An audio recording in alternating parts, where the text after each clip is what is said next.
Just at some point, did you ever anticipate that surgery and season-ending surgery was going to be an option, or did you think you'd be able to play through it? We knew it was always an option, but I think we were just trying to figure out how we were going to get through each day at a time. And then it just kind of just never got better.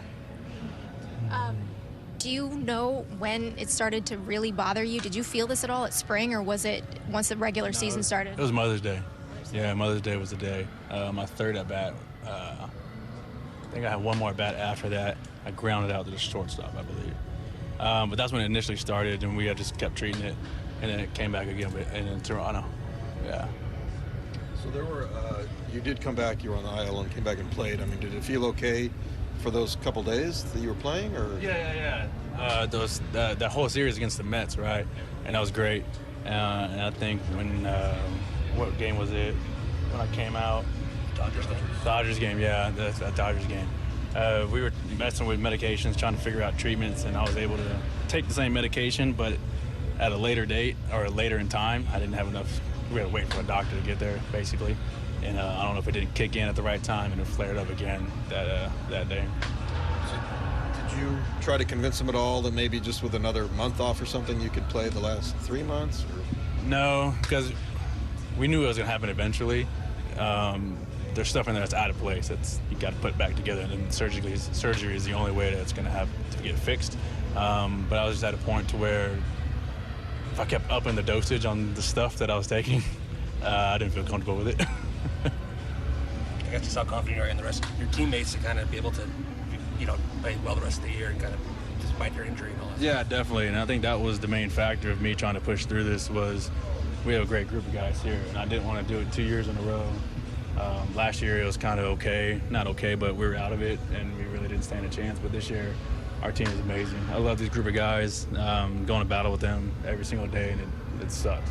That's why I just kept trying to push through it, trying to fight through it as best as I could, and body kept saying no. All right, for more on this, we head to Seattle, bringing Man Excursion Mark Gubiza, who'll be calling this one. And, Matty V and Gooby, Tuesday in L.A., when Ward got back in the lineup, was the first time we saw what looked like a healthy lineup since the middle of May, now with no Rendon for the rest of the season. Matty V, how frustrating must this be for this team that has been such on a roller coaster ride this year? Yeah, for sure, Frenchie. And with everybody getting a little closer to full health, and David Fletcher probably the next to join that group, it was hopeful. It remained hopeful, though, that Anthony Rendon would be okay to continue. And after we saw him kind of make a surprise appearance in that Philly series, we thought, okay, here we go, great. And now the news that he's gone for the year. I guess, we talked to Phil Nevin about this yesterday, and Phil certainly didn't tell us he was going to have surgery yesterday.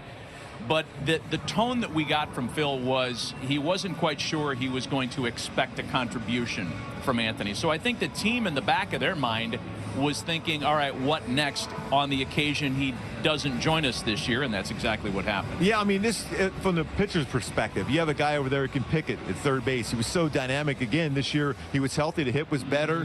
He was making great plays defensively. You know what he can do in those big moments. He did it throughout his career. He won a World Championship, but then that's partly because of what he did in those big moments. So not having that bat and that glove and that presence in the lineup, it made everybody better. That's a big hit for the team. And so what's next? You can start the speculation, as reckless as it may seem, and there are internal candidates, right? Jack Mayfield plays a very competent third base, as does Matt Duffy.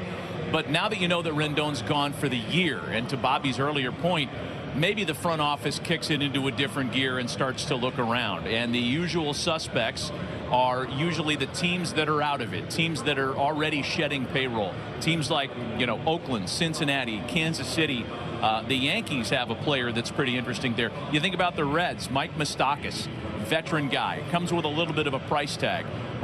You think about Hunter Dozier, perhaps in Kansas City, maybe a player that the Royals could live without as they try to figure out where they're at now. And the guy in New York is pretty interesting. We were talking about him earlier today. Yeah, Manny, Miguel Andujar, he's a very good hitter. We know that. And we were in New York just a little bit ago. He asked to be traded because he wasn't going to play a whole lot. So He's available. He can hit. We know he can hit. His defense, does he need to get better defensively? Yes. But if you're trying to get back and trying to get to the postseason, that's something you're going to explore. The guys that have filled in already for Anthony Rendon around the infield itself, they've done a very good job. But are they everyday players? Do they want to be everyday players? That's the thing that comes into play. They're very good in their spots. And even when Joe was still the manager, he said these guys are super utility guys. Now they're being forced to play every day at third base, a very difficult position. So does Perry Manasseh look outside the organization, or do you try to stay within and have, Matt Duffy, who's been solid? He made a great play at Dodgers. I mean, he's done some good things. He made a great play against Rodriguez last night. Yeah. So the defense has been better for him. Same thing with Jack Mayfield, but do you go and look outside the organization now? It's something I think they're definitely going to be looking at. Pure speculation on our point. We're not saying that this is happening, but maybe there's a chance that Perry's on the phone with Brian Cashman right now talking about Miguel Andujar or somebody else. Who knows? But with that, we'll send it back to you guys for more reckless speculation on who'll play.